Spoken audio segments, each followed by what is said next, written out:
Alrighty, I am Scott. I'm an American in Bangkok, in case you don't know.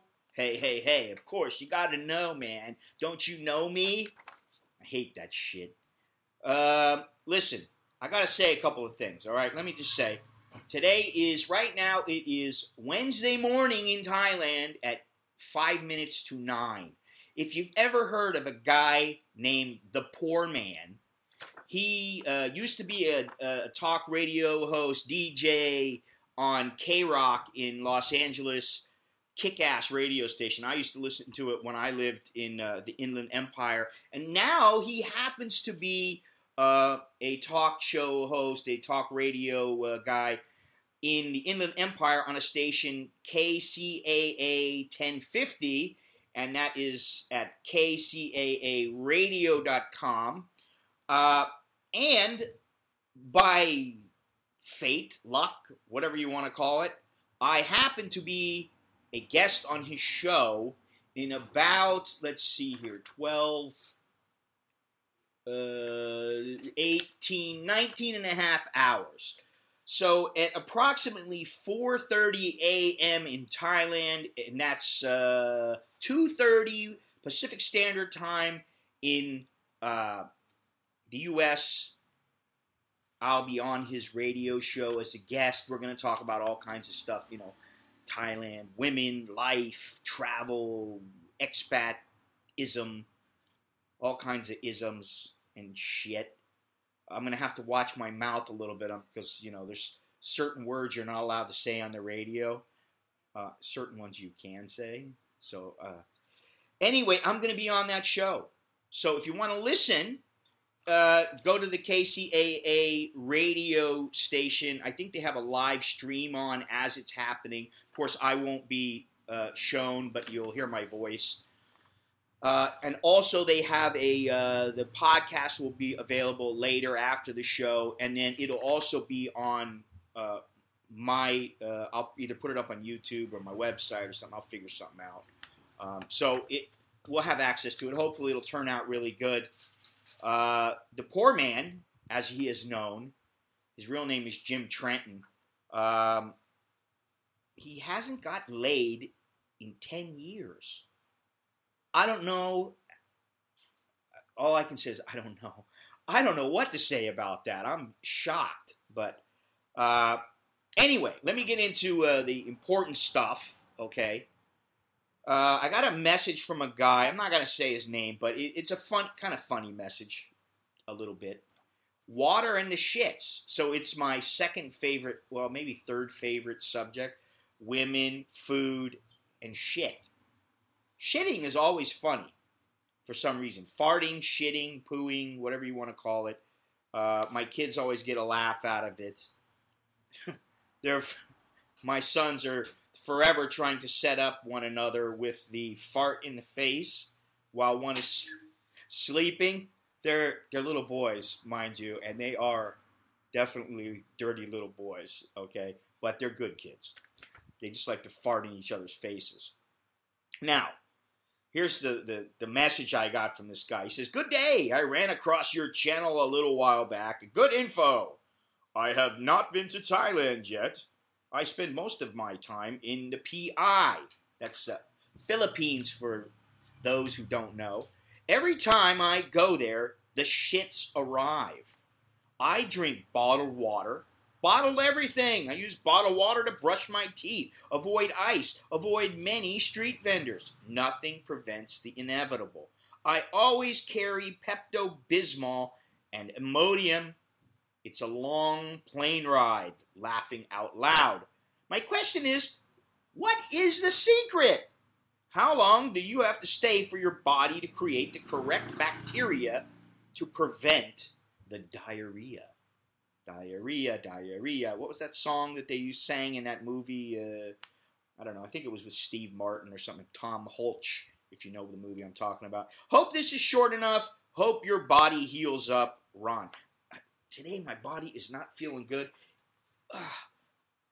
I got the pad off my shit. I got the what do you call it? The bandage off my my incision, and it's a little bit painful. It's more painful with the bandage off, but I just feel like I want a little air on there because it gets a little itchy with that plaster on there all the time, the bandage. Okay, so in answering your question, I'll tell you what, when I've been to Mexico, and if you've ever had Montezumas Revenge, it's a bitch, or deli belly, whatever you want to call it. The thing is that there's really no way around it. Some people are going to get it, some people aren't. I'll tell you, in most cases, I go a place, and after a day or two of, and I'm not talking about the painful kind of diarrhea. I'm just talking about when you got diarrhea, or you eat something, your food, the water doesn't agree, or whatever it is. It usually takes me a day or two. Now, I mean, Lord knows there's been all kinds of stuff passed through my body. And maybe that has something to do with it. But I think it's just up to the person's own immune system and their stomach and what they can take. I mean, it's like Fear Factor. You got people that are eating worms and doing it with a smile on their face, and then you got people who they start to put it in their mouth and they start vomiting all over the place. So I think the idea is you grin and bear it, and if you get like a bacterial infection, then you need to use an antibiotic to get rid of that. And usually after, if you have a bacterial stomach problem, for me, once I have the bacteria, a couple of days later, when everything's solid again, I can't believe some of the things I talk about.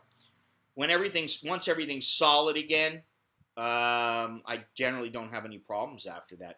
In Myanmar, I had them pretty bad the last time I went, but man, I was out in the villages, and it was a miserable experience. I didn't say anything about it on camera, but when I was out running around, I felt the need coming on, and I was like, man, I hope I can make it. I hope I can make it. And I just had to grit my teeth and clench my butt cheeks together so that nothing happened, like there was no accident.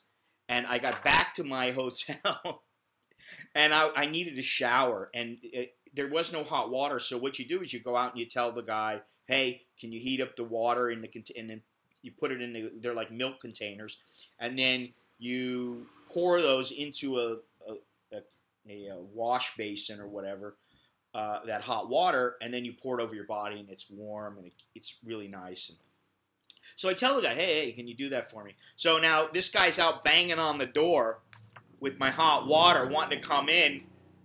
And I'm sitting on the shitter in pain, groaning, telling him, no, just leave it in front of the door. I'll get it. Don't worry. That was pretty bad. And I do have a story about the time that I shit myself in Kanchanaburi, and that's in my book, which hopefully will be released shortly. I'm excited. Now, the next question is a little irritating, and it belongs in the just fucking Google it section. Hey, I wanted to ask you, how is the weather in Bangkok in June?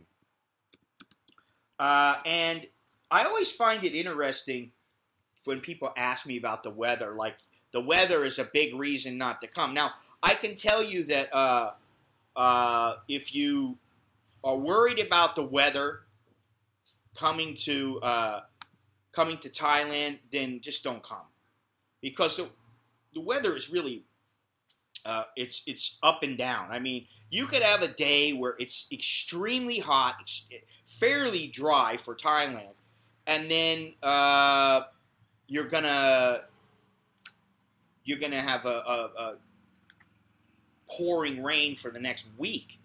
I mean, I don't let it stop you.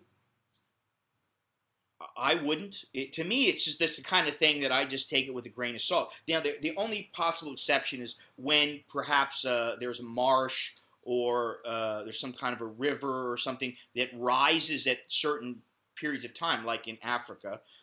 And what that means is instead of being on land and it's dry and it's muddy or dried mud, you're going to get a marsh or a swamp, and maybe there's crocodiles swimming around or something like that. He goes on to say, is it too much rain so I should avoid Bangkok? I'm from Sweden. No, I don't think that even when it is raining, if you really want to avoid coming to Bangkok during the rainy season, you know, you're missing out on all that Thailand has to offer. And I'm dead serious. In June, it tends to be still fairly dry, and then it starts to get into the well, it's very hot, but then it starts to get into the monsoon season. You get that all the way until October or whatever. But I mean, I've been here and there's been just constant downpours in November, December.